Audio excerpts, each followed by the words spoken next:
ಸಮಾಜನೂ ನಮ್ಮನ್ನ ಯಾವ ರೀತಿ ಹುಷಾರದೇವು ಅಂತೇಳಿ ಚೆಕ್ ಮಾಡ್ತೈತಪ್ಪ ಅಂದ್ರೆ ನೀ SSLC ಕಲ್ತಿದೆಯಲ್ಲ ಅದನ್ನು ಜೀವನದೊಳಗಡೆ ಎಷ್ಟು ಅಳವಡಿಸಿಕೊಂಡಿದೆ ಅಂತೇಳಿ ಯಾರೂ ಕೇಳಂಗಿಲ್ಲ. ಸೊ ಡಿಗ್ರಿ ಲೈಫ್ ಒಳಗಡೆ ಏನು ಕಲ್ತಿದೆಯಲ್ಲ ಅದನ್ನು ಎಷ್ಟು ಅಳವಡಿಸಿಕೊಂಡಿದೆ ಅಂತೇಳಿ ಯಾರೂ ಕೇಳಂಗಿಲ್ಲ. ಬಟ್ ಎಲ್ಲರೂ ಮಾರ್ಕ್ಸ್ ಕೇಳ್ತಾರೆ. ಸೊ ಯಾವ ರೀತಿ ನಾವು ನೀ ಎಷ್ಟು ದುಡಿತೀಪ, ಎಷ್ಟು ಪಗಾರ ಐತೆ ನಿನಗೆ ಅಂತೇಳಿ ಕೇಳ್ತೀವಿ, ಹೊರತಾಗಿ ನೀ ಎಷ್ಟು ಖುಷಿ ಇದೀ ಜೀವನದೊಳಗಡೆ ಅಂತೇಳಿ ಯಾರೂ ಕೇಳಂಗಿಲ್ಲಲ್ಲ. ಸೊ ಅದೇ ರೀತಿನೂ ಇದನ್ನು ಯಾರ್ಯಾರು ಯೂಟ್ಯೂಬ್ ಆನ್ ಮಾಡಿ ನನ್ನ ವಿಡಿಯೋ ನೋಡಕತ್ತಿದಿರಲ್ಲ ಎಲ್ಲರಿಗೂ ನನ್ನ ನಮಸ್ಕಾರ. ಸೊ ಇವತ್ತಿನ ಈ ವಿಡಿಯೋದೊಳಗಡೆ ನಾವು ಯಾವುದ್ರ ಬಗ್ಗೆ ಡಿಸ್ಕಸ್ ಮಾಡಕ್ಕೆ ಹೊಂಟಿದ್ದೇವಪ್ಪ ಅಂದ್ರೆ ವಿದ್ಯಾರ್ಥಿಗಳ ಜೀವನದಲ್ಲಿ ಅಥವಾ ಯಾವುದೇ ಒಬ್ಬ ವ್ಯಕ್ತಿಯ ಜೀವನದೊಳಗಡೆ ಕೌಶಲ್ಯ ಅನ್ನೋದ್ರ ಮಹತ್ವ ಜಾಸ್ತಿ ಆಯಿತು ಅಥವಾ ನಾಲೆಡ್ಜ್ ಜ್ಞಾನದ ಬಗ್ಗೆ ಮಹತ್ವ ಜಾಸ್ತಿ ಐತೆ ಅನ್ನೋದ್ರ ಬಗ್ಗೆ ನಾವು ಈ ವಿಡಿಯೋನ ನೋಡಕ್ಕೆ ಹೊಂಟಿದ್ದೀವಿ. ಬರ್ರಿ ಒಂದು ಕತೆ ಮೂಲಕ ನಾವು ಇವತ್ತು ತಿಳ್ಕೊಳ್ಳೋನು ಸ್ಕಿಲ್ಸ್ ಇಂಪಾರ್ಟೆಂಟ್ ಇದಾವೋ ಅಥವಾ ನಾಲೆಜ್ ಇಂಪಾರ್ಟೆಂಟ್ ಇದಾವೆ ಅಂತೇಳಿ. ಸೊ ಒಂದಿನ ಏನಾಗಿರ್ತೈತಪ್ಪ ಅಂದ್ರೆ ನಾನು ಮತ್ತು ನಮ್ಮ ದೋಸ್ತ ಭಾಳ ವಿಚಾರ ಮಾಡ್ಕೊತ ಕುಂತಿರ್ತೀವಿ. ನಮ್ಮ ಜೊತೆ ಇರೋ ಎಲ್ಲ ಫ್ರೆಂಡ್ಸ್ಗೂ ಈ ಸ್ವಿಮ್ಮಿಂಗ್ ಬರ್ತಿರ್ತೈತಿ, ಬಟ್ ನಮ್ಮಿಬ್ಬರಿಗೆ ಬರ್ತಿರಂಗಿಲ್ಲ. ಸೊ ನಾವು ಅವಾಗ ಏನು ಮಾಡ್ತೇವೆ ಅಂದರೆ ಏನಾರೇ ಮಾಡಿ ಸ್ವಿಮ್ಮಿಂಗ್ ಕಲಿಬೇಕಲ್ಲ ಅಂತೇಳಿ ನಾವು ಯೋಚನೆ ಮಾಡ್ತೀವಿ ಇಬ್ಬರು. ಸೊ ಅವಾಗ ನಮಗೆ ಏನು ನೆನಪಾಗ್ತೈತಪ್ಪ ಅಂದ್ರೆ ಇಲ್ಲ ಇದ್ರ ಬಗ್ಗೆ ಯಾವುದೇ ಒಂದು ಬುಕ್ ಇರ್ತೈತಿ, ಆ ಬುಕ್ಕನ್ನ ಕ್ಲಿಯರಾಗಿ ಓದಿ ನಾವೇನು ಮಾಡ್ಕೊಳಪ್ಪ ಅಂದ್ರೆ ಸ್ವಿಮ್ಮಿಂಗ್ ಕಲಿನು ಅಂತೇಳಿ ನಮಗೆ ಭಾಳ ಉತ್ಸಾಹ ಬರ್ತೈತಿ. ಸೊ ಅವಾಗ ನಾವೇನು ಮಾಡ್ತೇವಪ್ಪ ಅಂದ್ರೆ ಒಂದು ದೊಡ್ಡ ಲೈಬ್ರರಿಗೆ ಹೋಗ್ತೀವಿ. ಲೈಬ್ರರಿಗೆ ಹೋಗಿ ಒಂದು 500 ರೂಪೀಸ್ 1000 ರೂಪೀಸ್ ಕೊಟ್ಟು ಒಂದು ದೊಡ್ಡ ಬುಕ್ ಬರ್ತೈತಿ. ಸೊ ಬುಕ್ ನೇಮ್ ಏನಪ್ಪ ಅಂದ್ರೆ ಹೌ ಟು ಸ್ವಿಮ್ ಪ್ರಾಪರ್ಲಿ ಅಂತೇಳಿ. ಸೊ ಅವಾಗ ಏನಾಗ್ತೈತಿ, ಸೊ ಆ ಬುಕ್ಕನ್ನು ನಾವು ಇಬ್ಬರು ಕುಂತು ಒಂದು 8 ದಿವಸ ಓದ್ತೀವಿ. ಸೊ ಹೆಂಗೆ ಸ್ವಿಮ್ಮಿಂಗ್ ಯಾವ ರೀತಿ ಇರ್ತೈತಿ, ಸೊ ತೇಲಾಡೋದು ಯಾವ ರೀತಿ, ಒಳಗೆ ಮುಳುಗೋದು ಯಾವ ರೀತಿ, ಮುಂದೆ ಹೋಗ್ಬೇಕಂದ್ರೆ ಏನು ಮಾಡಬೇಕು, ಮೇಲೆ ಬರಬೇಕಂದ್ರೆ ಏನಾಗಬೇಕು ಅಥವಾ ಸೊ ಏನೇನು ಅದ್ರ ಬಗ್ಗೆ ನಾಲೆಜ್ ಅಥವಾ ಜ್ಞಾನ ಇರ್ತೈತಲ್ಲ, ಸೊ ಅದು ಎಲ್ಲದ್ರ ಬಗ್ಗೆನೂ ನಾವು ಇಬ್ಬರು ಏನು ಮಾಡಿಬಿಡ್ತೇವೆ ಅಂದ್ರೆ ಪೂರ್ತಿ ತಿಳ್ಕೊಂಬಿಡ್ತೀವಿ. ತಿಳ್ಕೊಂಡ್ಬಿಟ್ಟು ನಮ್ಗೆ ಕಾನ್ಫಿಡೆನ್ಸ್ ಬರ್ತೈತಿ. ಒಂದು ದಿವಸ ಫ್ರೆಂಡ್ಸ್ಗೆಲ್ಲ ಹೇಳ್ತೀವಿ ನಾವು ಎಲ್ಲ ಕಲ್ತಿದ್ದೇವೆ, ಈಗ ನಾವು ತಿಳ್ಕೊಂಡಿದ್ದೀವಿ ಸ್ವಿಮ್ಮಿಂಗ್ ಬಗ್ಗೆ, ಸೊ ನಾವು ಇನ್ನು ಸ್ವಿಮ್ ಮಾಡೋಕ್ಕೆ ಬರ್ತೀವಿ ನಿಮ್ಮ ಜೊತೆ ಅಂತೇಳಿ. ಈಗ ಹಳ್ಳಿಗೊಳಗಡೆ ಹೆಂಗೆ ಬಾವಿಗೊಳಗಡೆ ಹೋಗಿ ನಾವು ಸ್ವಿಮ್ ಮಾಡ್ತೀವಲ್ಲ, ಸೊ ಅಲ್ಲಿ ಹೋಗಿ ನಾವೇನು ಮಾಡ್ತೀವಿ ಜಾಯಿನ್ ಆಗ್ತೀವಿ ಅವ್ರ ಜೊತೆ. ಸೊ ಯೂಶ್ವಲಿ ಅವ್ರು ಏನು ಮಾಡ್ತಾರೆ, ನಮ್ಮ ಫ್ರೆಂಡ್ಸ್ ಅವ್ರಿಗೆ ಆಲ್ರೆಡಿ ಸ್ವಿಮ್ಮಿಂಗ್ ಬರ್ತಿರ್ತೈತಿ. ಸೊ ಸ್ವಿಮ್ಮಿಂಗ್ ಜಿಗಿತಾರೆ, ಸ್ವಿಮ್ ಮಾಡ್ತಿರ್ತಾರೆ. ಸೊ ನಾವು ಕಲ್ತಿದ್ದೀವಿ ಅಂತೇಳಿ ನಮಗೂ ಒಂದು ಕಾನ್ಫಿಡೆನ್ಸ್ ಇತ್ತು. ನಾವು ಇಬ್ಬರು ಹೋಗಿ ಏನು ಮಾಡ್ತೀವಪ್ಪ ಅಂದ್ರೆ ಜಿಗಿದೇ ಬಿಡ್ತೀವಿ ಬಾವ್ಯಾಗ. But within 10 second within 15 seconds ಎಲ್ಲರಿಗೂ ಗೊತ್ತಾಗಿಬಿಡ್ತೈತಿ ಇವರ ಮುಳುಗಾಕತ್ತಿದಾರಪ್ಪ ಅಂತೇಳಿ. ಯಾಕಂದ್ರೆ ನಮ್ಗೆ ಪ್ರಾಕ್ಟಿಕಲಾಗಿ ಯಾವ ರೀತಿ ಸ್ವಿಮ್ ಮಾಡೋದು ನಮ್ಗೆ ಗೊತ್ತಿರಲಿಲ್ಲ, ಬಟ್ ನಾಲೆಜ್ ಐತೆ ಅಂತೇಳಿ ನಾವೇನು ಮಾಡಿಬಿಟ್ಟಿದ್ದು ಒಳಗೆ ಜಿಗಿದು ಬಿಟ್ಟಿದ್ದು.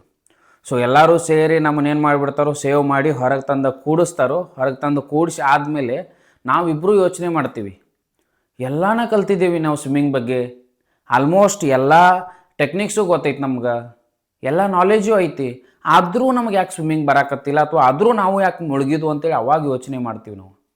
ಅವಾಗ ಯೋಚನೆ ಮಾಡಿದಾಗ ನಮಗೆ ಒಂದು ಅರಿವಿಗೆ ಬರೋದೇನಪ್ಪ ಅಂದ್ರೆ ನಮ್ಮ ಹತ್ರ ಇರೋದು ನಾಲೆಜ್, ಸ್ಕಿಲ್ ಇಲ್ಲ. ಅವಾಗ ನಮ್ಮ ಅರಿವಾಗ್ತೈತಿ ನಮ್ಮ ಜೀವನದೊಳಗಡೆ ನಮಗೆ ಬರೀ ನಾಲೆಜ್ ಇತ್ತು ಅಂದ್ರೆ ಇಂಪಾರ್ಟೆಂಟ್ ಇಲ್ಲ. ನಾಲೆಜಿನ ಜೊತೆಗೇನೆ ನಿಮ್ಮ ಹತ್ರ ಏನಿರಬೇಕಪ್ಪ ಅಂದ್ರೆ ಕೌಶಲ್ಯ ಇರಬೇಕು, ಅದನ್ನು ಬಳಸ್ಕೊಳ್ಳೋ ಅಂಥದ್ದು. ಕೌಶಲ್ಯ ಅಂದ್ರನ ನಿಮ್ಮ ನಾಲೆಜನ್ನು ಬಳಸ್ಕೊಂಡು ಅಥವಾ practical knowledge it self is a skill. So ನೀವು ಒಂದು ವಿಷಯದ ಬಗ್ಗೆ ಯಾವುದೇ ಇರಲಿ, ಅದು ಒಂದು ಕಮ್ಯುನಿಕೇಷನ್ ಸ್ಕಿಲ್ ಆಗಿರ್ಬೋದು, ಪ್ರೆಸೆಂಟೇಷನ್ ಸ್ಕಿಲ್ ಆಗಿರ್ಬೋದು, ಅಥವಾ ಒಂದು 4 ಜನರ ಮಧ್ಯೆ ಹೋಗಿ ನೀವು ಪಬ್ಲಿಕ್ ಸ್ಪೀಕ್ ಮಾಡೋರಿದ್ದೀರಿ, ಅದ್ರ ಬಗ್ಗೆ ನಾಲೆಜ್ ಇರೋದ್ರಿಂದ ನಿಮಗೆ ಅದು ಇನಫ್ ಆಗಂಗಿಲ್ಲ ಅಥವಾ ಅಷ್ಟ ಸಾಕಾಗಂಗಿಲ್ಲ. ಆ ನಾಲೆಜನ್ನು ಅಥವಾ ಅದನ್ನು ಯಾವ ರೀತಿ ನೀವು ಪ್ರಾಕ್ಟಿಕಲ್ ಆಗಿ ಪರ್ಫಾರ್ಮ್ ಮಾಡಬೇಕು ಅನ್ನೋದು ಭಾಳ ಇಂಪಾರ್ಟೆಂಟ್ ಆಗ್ತೈತಿ.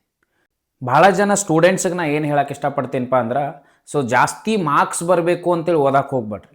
ಸೊ ಪ್ರಾಕ್ಟಿಕಲಾಗಿ ಆ ವಿಷಯದೊಳಗಡೆ ಏನೈತೆ ಅಂತೇಳಿ ತಿಳ್ಕೋಬೇಕು, ಅದ್ರ ಬಗ್ಗೆ ನಂಗೆ ಅನುಭವ ಬರಬೇಕು, ಆ ಜೀವನದೊಳಗಡೆ ನಾ ಅಳವಡಿಸ್ಕೊಳ್ಬೇಕು ಅಂತೇಳಿ ನೀವೇನು ಮಾಡಬೇಕಪ್ಪ ಅಂದ್ರೆ ಓದಕ್ಕೆ ಸ್ಟಾರ್ಟ್ ಮಾಡಿರಿ. ಸೊ ಮಾರ್ಕ್ಸ್ ಬರಬೇಕು ಅಂತೇಳಿ ಓದಿದಾಗ ನಿಮಗೆ ಎಷ್ಟು ಮಾರ್ಕ್ಸ್ ಬರ್ತಿದ್ವು ಅಲ್ಲ, ಅದನ್ನು ಬಿಟ್ಟು ನನಗೆ ಅನುಭವ ಅಥವಾ ಅದ್ರ ಬಗ್ಗೆ ತಿಳುವಳಿಕೆ ಬರಲಿ ಅಂತೇಳಿ ನೀವು ಯಾವಾಗ ಓದಕ್ಕೆ ಸ್ಟಾರ್ಟ್ ಮಾಡ್ತಿರಲ್ಲ, ಅದಕ್ಕಿಂತ ಜಾಸ್ತಿ ಮಾರ್ಕ್ಸ್ ನಿಮ್ಗೆ ಅವತ್ತು ಬರ್ತಾವೆ.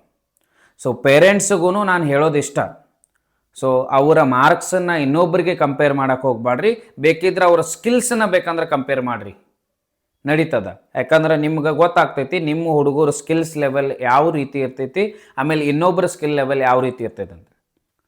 ಸೊ ನಮ್ಮ ಸಮಾಜನೂ ನಮ್ಮನ್ನು ಯಾವ ರೀತಿ ಹುಷಾರದೇವು ಅಂತೇಳಿ ಚೆಕ್ ಮಾಡ್ತೈತಪ್ಪ ಅಂದ್ರೆ, ಸೊ ಅವ್ರು ಫಸ್ಟ್ ಕೇಳೋದೇ ಇದನ್ನು, ಸೊ ನಿಂಗೆ ಎಷ್ಟು ಮಾರ್ಕ್ಸ್ ಬಂದುಪ್ಪ, 10th ಎಷ್ಟು ಮಾರ್ಕ್ಸ್ ಬಂದು, PUCಗೆ ಎಷ್ಟು ಬಂತು ಅಂತೇಳಿನ ಕೇಳ್ತಾರೆ.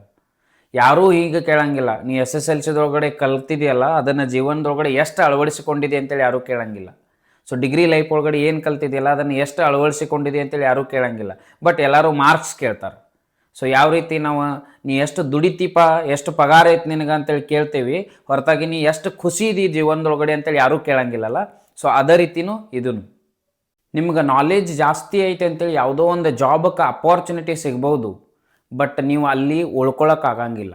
ಸೊ ಯಾವಾಗ ನಿಮ್ಮ ಹತ್ರ ಸ್ಕಿಲ್ಸ್ ಇರ್ತಾವಲ್ಲ ಅವಾಗಷ್ಟೇ ನೀವು ಅದೇ ಜಾಬ್ ಒಳಗಡೆ ಉಳ್ಕೊಳಕ್ಕೆ ಆಗ್ತೈತಿ. ಸೊ ನಿಮಗೆ ನಾಲೆಜ್ ಐತೆ ಅಂತೇಳಿ ನೀವು ಯಾವುದೋ ಬಿಸ್ನೆಸ್ನ ಓಪನ್ ಮಾಡ್ಬೋದು, ಬಟ್ ಆ ಬಿಸ್ನೆಸ್ನ ಕಂಟಿನ್ಯೂ ಮಾಡೋಕ್ಕೆ ನಿಮ್ಗೆ ಸ್ಕಿಲ್ಸ್ ಬೇಕಾಗ್ತೈತಿ. ಸೊ ಮಾರ್ಕೆಟಿಂಗ್ ಸ್ಕಿಲ್ ಆಗಿರ್ಬೋದು, ಕನ್ವಿನ್ಸಿಂಗ್ ಸ್ಕಿಲ್ ಆಗಿರ್ಬೋದು, ಪ್ರೆಸೆಂಟೇಷನ್ ಸ್ಕಿಲ್ ಆಗಿರ್ಬೋದು, ಇವೆಲ್ಲನೂ ಹೆಲ್ಪ್ ಆಗ್ತವೆ. ಸೊ ನನ್ನ ಇಂಟೆನ್ಷನ್ ಈ ವಿಡಿಯೋ ಮಾಡೋದ್ರದ್ದು ನನ್ನ ಇಂಟೆನ್ಷನ್ ಏನೈತಪ್ಪ ಅಂದ್ರೆ ಸಿಂಪಲ್ ಆಗಿ knowledge is important but skills are most important. ಸ್ಕಿಲ್ಸ್ಗೆ ಜಾಸ್ತಿ ಒತ್ತು ಕೊಡ್ರಿ, ಸ್ಕಿಲ್ಸ್ ಮೇಲೆ ಭಾಳ ಫೋಕಸ್ ಮಾಡಿರಿ, ಪ್ರಾಕ್ಟಿಕಲ್ ಆಗಿ ಇರಕ್ಕೆ ಟ್ರೈ ಮಾಡಿರಿ. ಸೊ ನೀವು ಎಷ್ಟು ಕಡಿಮೆ ಮಾರ್ಕ್ಸ್ ತೊಗೊಂಡ್ರೂ ಪರವಾಗಿಲ್ಲ, ಬಟ್ ನೀವೇನು ಮಾಡಬೇಕಪ್ಪ ಅಂದ್ರೆ ಸೊ ಮ್ಯಾಕ್ಸಿಮಮ್ ಸ್ಕಿಲ್ಸ್ ನಿಮ್ಮ ಹತ್ರ ಇರಬೇಕು. ಸೊ ಇವತ್ತು ನಿಮ್ಮ ಹತ್ರ ಯಾವುದೋ ಒಂದು ಕಂಪನಿ ಒಳಗಡೆ ನೀವು ಕೆಲಸ ಮಾಡಕತ್ತಿದ್ದೀರಿ. ಸೊ ಒಂದೇ ಫಸ್ಟ್ ಜಾಬ್ ಆಗೈತೆ ನಿಮ್ದು, ಅದೇ ಬೇಸ್ಡ್ ಆನ್ ನಿಮ್ಮ ನಾಲೆಜ್ ಅಥವಾ ಬೇಸ್ಡ್ ಆನ್ ಮಾರ್ಕ್ಸ್ ನಿಮ್ಗೊಂದು ಜಾಬ್ ಸಿಕ್ಕೈತಿ. ಸಪೋಸ್ ನಿಮ್ಮ ಹತ್ರ ಸ್ಕಿಲ್ಸ್ ಇತ್ತು ಅಂದ್ರೆ ನೀವು ಆ ಜಾಬ್ ಇದ್ದರೂ ಇಲ್ದಿದ್ರೂ ಟೆನ್ಷನ್ ತೊಗೊಳಂಗಿಲ್ಲ. ನನ್ನ ಹತ್ರ ಸ್ಕಿಲ್ಸ್ ಐತಿ, ನನ್ನ ಹತ್ರ ಎಬಿಲಿಟಿ ಐತಿ, ಈ ಕಂಪನಿ ಇಲ್ಲ ಅಂದರೆ ಇನ್ನೊಂದು ಕಂಪನಿಗೆ ಹೋಗಿ ನಾ ದುಡಿಬಹುದು ಅನ್ನೋ ಕಾನ್ಫಿಡೆನ್ಸ್ ನಿಮ್ಮ ಹತ್ರ ಇರ್ತೈತಿ ಯಾವಾಗ ನಿಮ್ಮ ಹತ್ರ ಸ್ಕಿಲ್ಸ್ ಇರ್ತಾವೆ ಅವಾಗ. ಬಟ್ ನೀವು ನಾಲೆಜ್ ಮೇಲೆ ಡಿಪೆಂಡೆಂಟ್ ಆಗಿದ್ರಿ ಅಂದ್ರೆ ಅವ್ರು ಯಾವಾಗ ತೆಗಿತಾರೋ ಅಥವಾ ಅವ್ರು ಇನ್ನೊಂದು ಏನೋ ಮಾಡ್ತಾರೋ ಅಂತೇಳಿ ನಾವು ಹೆದರ್ಕೊಂಡು ಕೂಡೋ ಪರಿಸ್ಥಿತಿ ಬರ್ತೈತಿ. ಸೊ ಅದರ ಸಲುವಾಗಿ please give importance to the skills. ಎಲ್ಲರಿಗೂ ಧನ್ಯವಾದಗಳು.